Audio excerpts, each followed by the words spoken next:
आज हम आपको वायरस के ऊपर बताते हैं। वायरस एक छोटा टॉपिक है और बहुत अच्छा टॉपिक है। वायरस का मतलब होता है पॉइजन। वायरस एक लैटिन शब्द है जिसका मतलब क्या होता है? पॉइजन। और इसको पॉइजनस फ्लूइड क्या कहते हैं?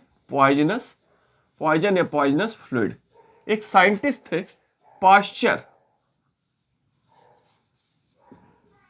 उन्होंने सर्वप्रथम इसको कहा था। इसको क्या कहा था? Poisonous fluid. ठीक है, आगे चलकर एक साइंटिस्ट आए विजेरिंग।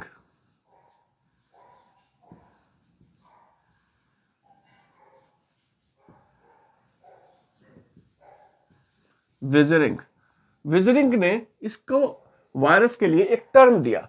वो टर्म क्या था? कंटेजियम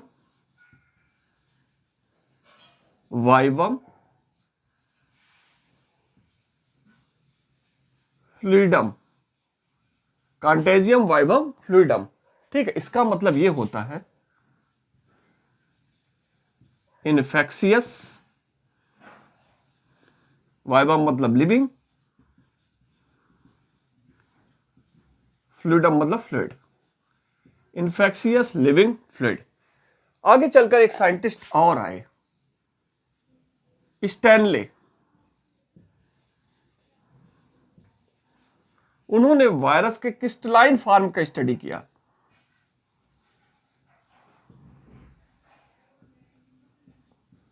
क्रिस्टलाइन फॉर्म की स्टडी किसने किया? स्टैनले ने।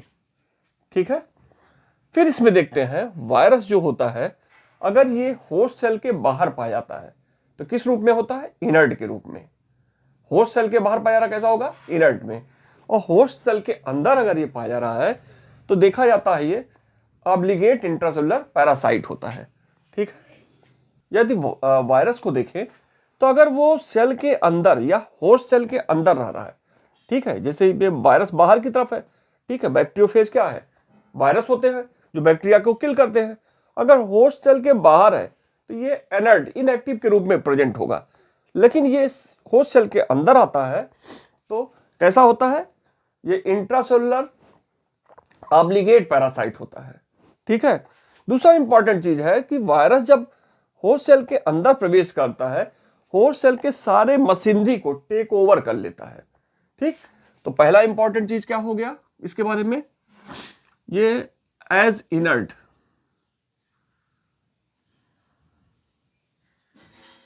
कैसा होगा?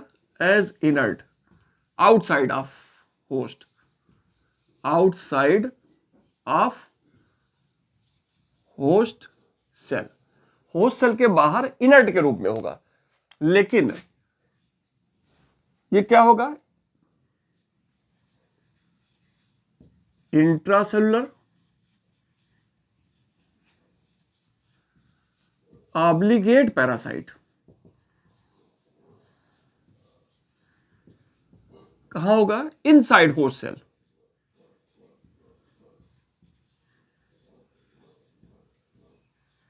ठीक है, अगर होस्ट सेल के अंदर होगा तो क्या होगा? ऑब्लिगेट पैरासाइट होगा। ठीक है, अगला इंपॉर्टेंट चीज है, ये होस्ट सेल की मशीनरी को टेक ओवर करता है।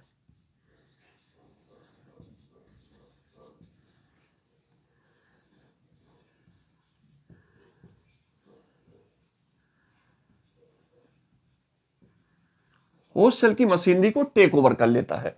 अंदर इसका डीएनए आएगा और क्या करेगा? इसके बैक्टीरियल डीएनए को तोड़ देगा।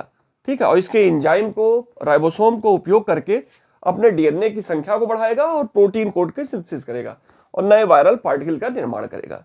ठीक है, दूसरा इंपॉर्टेंट चीज होता है, अगर वायरस में देखें तो इसमें चाहे डीएनए पाया जाएगा चाहे आरएनए, दोनों नहीं पाया जाता है। और सेल में क्या होता है? चाहे डीएनए आरएनए दोनों पाया सकता है। हम लोग हैं तो हम लोग में डीएनए भी पाया जाता है, आरएनए भी पाया जाता है। प्लांट सेल में भी है, डीएनए आरएनए दोनों पाया जा सकता है एक सेल में। लेकिन इसमें क्या है? चाहे डीएनए पाया जाएगा चाहे आरएनए। जेनेटिक मटेरियल जो होगा वो चाहे डीएनए होगा या फिर क्या होगा? आरएनए, दोनों नहीं होगा। चाहे डीएनए पाया जाएगा चाहे आरएनए पाएगा। ठीक है ना। तो ये चीज इंपॉर्टेंट कुछ पॉइंट्स हुए। अब इसके शेप को देखते हैं। अगर इसके शेप को देखा जाए, इसके शेप को देखें वायरस के, तो इसका एक शेप होता है स्फेरिकल, स्फेरिकल। दूसरा शेप होता है रॉड शेप, और तीसरा शेप होता है टैडपोल शेप, टैडपोल शेप। ठीक है ना। 3 शेप पाया जाता है।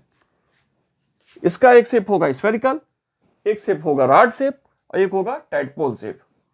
यदि स्फेरिकल शेप में देखें तो इसमें कौन सा वायरस होगा? Influenza virus.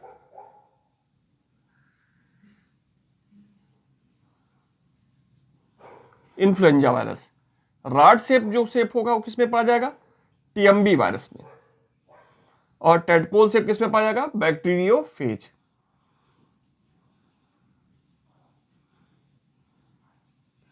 ठीक है। इन्फ्लुएंजा वायरस में देखते हैं, ये इसका जेनेटिक मटेरियल हो गया, ये प्रोटीन कोट हो गया, और ये लिपिड लेयर हो गया, बाइलेयर लिपिड लेयर।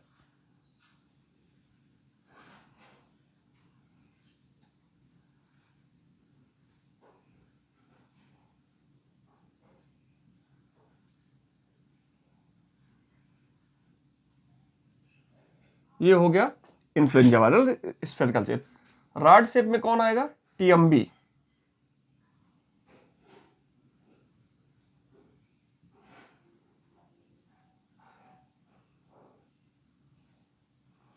और ये इसका जेनेटिक मटेरियल हो जाएगा। और टैडपोल शेप आप जान ही रहे हैं।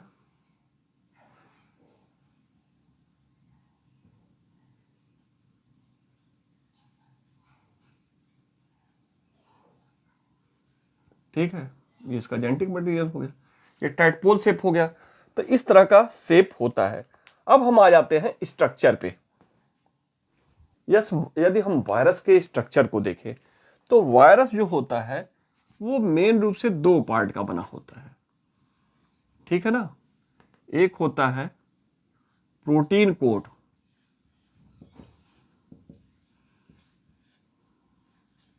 और दूसरा होता है जेनेटिक मटेरियल।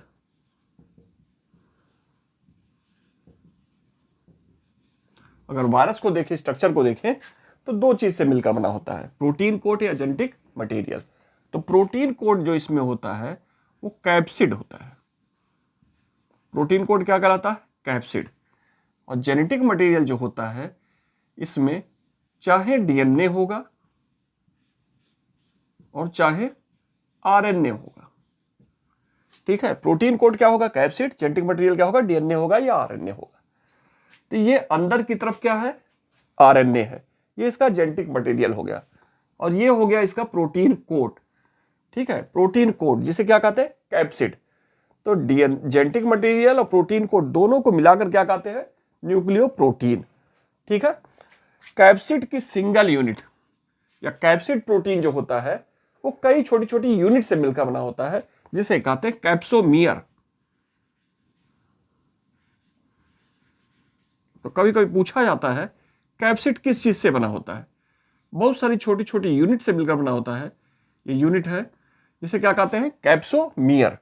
ठीक है। और जेनेटिक मटेरियल्स में क्या होगा? डीएनए या आरएनए। कुछ वायरस जैसे एड्स में देखें, कोरोना वायरस में देखें, तो बाहर की तरफ डबल लेयर एक मेम्ब्रेन और पाई जाती है। वो किसकी होती है? लिपिड इनवेलप की। इस लिपिड इनवेलप पे इनवेलप प्रोटीन लगे होते हैं। क्या होते हैं? Envelope protein. इन्हीं प्रोटीन की सहायता से ये वायरस किसी होस्ट सेल से जाके क्या करता है? अटैच करता है। ठीक है ना। तो ये हो गया स्ट्रक्चर। अगर जेनेटिक मटेरियल को देखें, डीएनए आरएनए, इसके आधार पर भी हम देखते हैं वायरस कई प्रकार के होते हैं। किसी किसी में देखा जाता है कि जो ये जेनेटिक मटेरियल होता है सिंगल स्टैंडर्ड डीएनए होता है, किसी में सिंगल स्टैंडर्ड आरएनए होता है। उस आधार पे हम देखते हैं कई प्रकार के वायरस होते हैं। जैसे इनको इस तरह भी हम देख सकते हैं, सिंगल स्टैंडर्ड डीएनए, कुछ वायरस में क्या पाया जाएगा, सिंगल स्ट्रैंडेड डीएनए पाया जाएगा, कुछ वायरस में डबल स्ट्रैंडेड डीएनए पाया जाएगा, ऐसे ही कुछ वायरस में सिंगल स्ट्रैंडेड आरएनए पाया जाएगा और कुछ में पाया जाएगा डबल स्ट्रैंडेड आरएनए। इसके कुछ एग्जाम्पल देख लेते हैं, पूछे जाते हैं अक्सर एग्जाम में। तो सिंगल स्ट्रैंडेड डीएनए जो पाया जाता है, ठीक है, वो एक वायरस है, एक बैक्टीरियोफेज है, 174 बैक्टीरियोफेज। इसमें पाया जाता सिंगल स्ट्रैंडेड डीएनए, बहुत इंपॉर्टेंट है, कई बार ये पूछा गया है। डबल स्ट्रैंडेड डीएनए में देखते हैं कौन पाए जाते हैं। डबल स्ट्रैंडेड डीएनए पे एक पाया जाता है कॉलीफ्लावर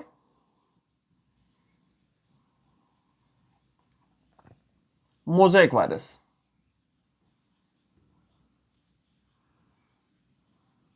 कॉलीफ्लावर मोज़ेक वायरस। और अगले क्या है, अगला है इसमें हर्प्स हेपेटाइटिस,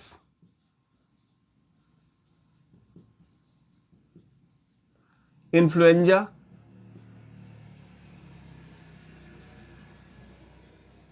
इन्फ्लुएंजा नहीं है, इन्फ्लुएंजा तो सिंगल इसमें आता है, ठीक है। इसमें चिकन पॉक्स,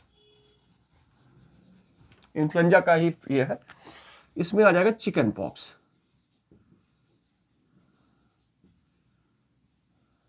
ठीक है। तो इसमें हो जाएगा डबल स्ट्रैंडेड डीएनए। जनरली देखा जाता है जितने वायरस प्लांट को इन्फेक्ट करते हैं वो क्या होते हैं, सिंगल स्ट्रैंडेड आरएनए होते हैं। लेकिन एक अपवाद है, कॉलीफ्लावर मोज़ेक वायरस, ठीक है, ये प्लांट वायरस भी होते हुए भी डबल स्ट्रैंडेड डीएनए पाया रहा है, तो इसको भी जरूर याद रखिएगा, कॉलीफ्लावर मोज़ेक वायरस। और सिंगल स्ट्रैंडेड आरएनए में देखते हैं कौन कौन से वायरस पाए जा रहे हैं। इसमें पाए जाएंगे पोलियो वाले वायरस, रेबीज, HIV, कोरोना वाले, ठीक है। इसमें हो जाएगा मम्प्स, इन्फ्लुएंजा, बहुत सारे वायरस हो जाएंगे। ऐसे ही डबल स्टैंडर्ड आरएनए में देखें तो इसमें रियो वायरस आ जाएगा। तो ये वायरस की एक लिस्ट है, इसको भी जरूर याद रखिएगा, ठीक है, कभी कभी ये भी पूछे जाते हैं, ठीक। अब स्ट्रक्चर के बाद हम थोड़ा सा इसमें बैक्टीरियोफेज के बारे में जानते हैं। अब हम देखते हैं बैक्टीरियोफेज को।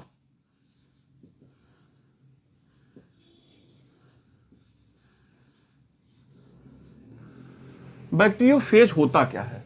बैक्टीरियोफेज एक ऐसे वायरस है जो बैक्टीरिया को किल करते हैं। हमारा आज कुंभ का समय चल रहा है, गंगा के वाटर में, ठीक है, गंगा का जो पानी है पवित्र माना जाता है। क्यों पवित्र माना जाता है, क्यों माना जाता, साफ सुथरा है, उसको हम आप रख दीजिए 10 20 50 साल, तब पर भी खराब नहीं होता। क्यों नहीं खराब होता, क्योंकि गंगा के वाटर में क्या पाया रहा है, बैक्टीरियोफेज, ठीक है ना, इसीलिए वो कभी खराब नहीं होता।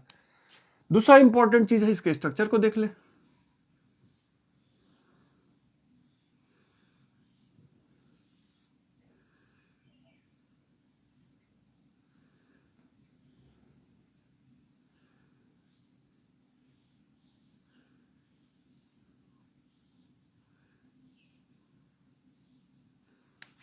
ये इसका जेनेटिक मटेरियल हो जाएगा, ये प्रोटीन कोट, कैप्सिड, ये हो गया डीएनए, ये हो गया कॉलर, ये हो गया बेस प्लेट, और ये हो गया टेल फाइबर। क्या हो गया, टेल फाइबर, ठीक है। तो ये हो गया बैक्टीरियोफेज का एक स्ट्रक्चर। दूसरा इसमें एक टर्म आता है ट्रांसडक्शन, इसके बारे में पूछा जाता है, ट्रांसडक्शन क्या है, ठीक है। ट्रांसडक्शन देखिए क्या होता है, ये एक बैक्टीरियल सेल है, ये दूसरा बैक्टीरियल सेल है, और ये है बैक्टीरियोफेज।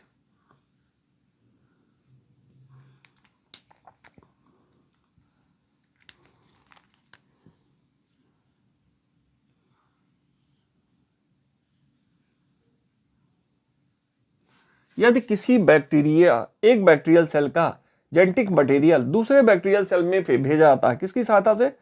बैक्टीरियोफेज की सहायता से। तो इसी प्रोसेस को क्या कहते हैं? ट्रांसडक्शन। ठीक है, पूछा आता है, फिर से देखिए ट्रांसडक्शन क्या है? जब एक बैक्टीरियल सेल का जेनेटिक मटेरियल दूसरे बैक्टीरियल सेल में भेजा जाता है, किसकी सहायता से? बैक्टीरियोफेज की सहायता से। तो इसे क्या कहते हैं? ट्रांसडक्शन। अब बैक्टीरियोफेज के बाद अगला जो इंपॉर्टेंट, और एक चीज याद रखिएगा, बैक्टीरियोफेज में हमेशा कौन सा डीएनए होता है? Double standard DNA. कैसा होगा इसमें डीएनए? Double standard DNA. ठीक है, अब आते हैं विराइड में। विराइड, विराइड टर्म एक साइंटिस्ट थे, टियोडीनर।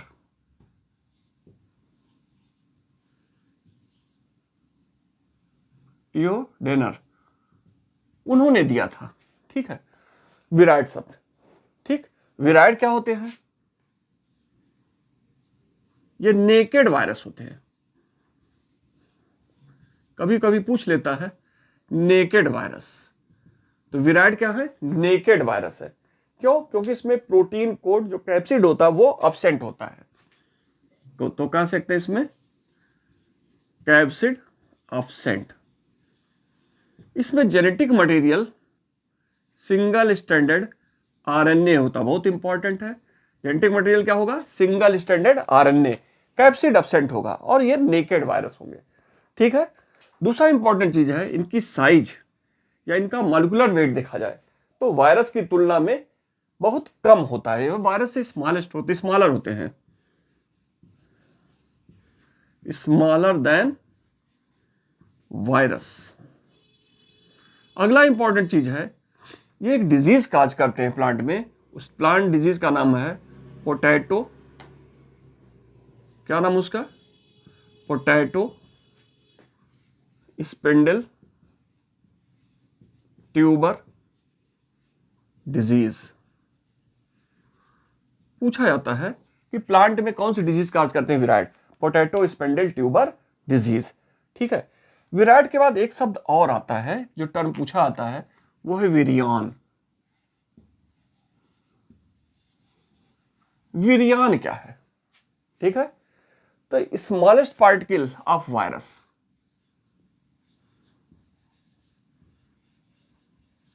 स्मॉलेस्ट इन्फेक्शियस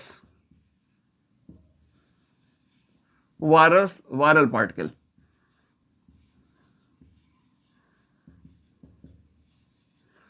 जो छोटे से छोटे वायरस होते हैं उन्हीं को क्या कहते हैं? विरियान। किस चीज के बने होते हैं? Genetic material plus protein code.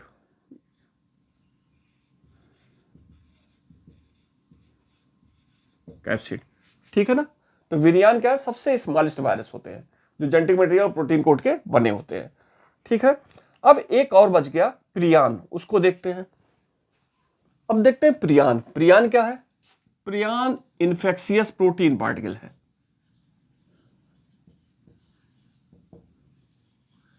Infectious protein particle है। इसमें जेनेटिक मटेरियल अब्सेंट होता है, डीएनए और आरएनए अब्सेंट, कोई जेनेटिक मटेरियल नहीं पाया जाता है। इसको डिस्कवर किए थे एक साइंटिस्ट थे, प्रुशनर। उन्होंने डिस्कवर किया था। तो प्रियान क्या है? इन्फेक्शियस प्रोटीन पार्टिकल है, इसमें डीएनए आरएनए अब्सेंट होता है। किसने डिस्कवर किया? प्रुशनर ने। और ये डिजीज काज करता है। ठीक है, जो डिजीज काज करता है, ठीक है, चाहे मैन में, ह्यूमन में, चाहे पशुओं में, तो उसमें क्या होता है? न्यूरल प्रॉब्लम आती है। ठीक है, तो जनरली ये न्यूरल प्रॉब्लम काज करते हैं।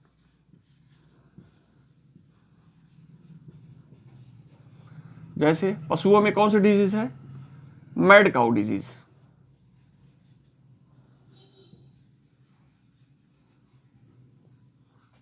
ये पशुओं में हो गई। ह्यूमन में कौन है डिजीज है? क्रुड्सफेल्ड जैकॉब डिजीज। ये किस में हो गई? ह्यूमन में। ठीक है, तो ये हो गया प्रियान के बारे में। दूसरा इंपॉर्टेंट चीज है, वायरस जो होता है वो दो तरह की साइकिल शो करता है, एक लाइटिक साइकिल, एक लाइसोजेनिक साइकिल। जब बैक्टीरिया के अंदर प्रवेश कर जाता है और उसके मशीनरी का उपयोग करके, ठीक है, बैक्टीरिया के सेल को तोड़ देता है, तो ऐसी साइकिल को क्या कहते हैं, लाइटिक साइकिल। और दूसरा होता है लाइसोजेनिक साइकिल। लाइसोजेनिक साइकिल क्या है, इसको देखते हैं। जैसे मान लीजिए ये बैक्टीरियल सेल है, ये बैक्टीरियल सेल है,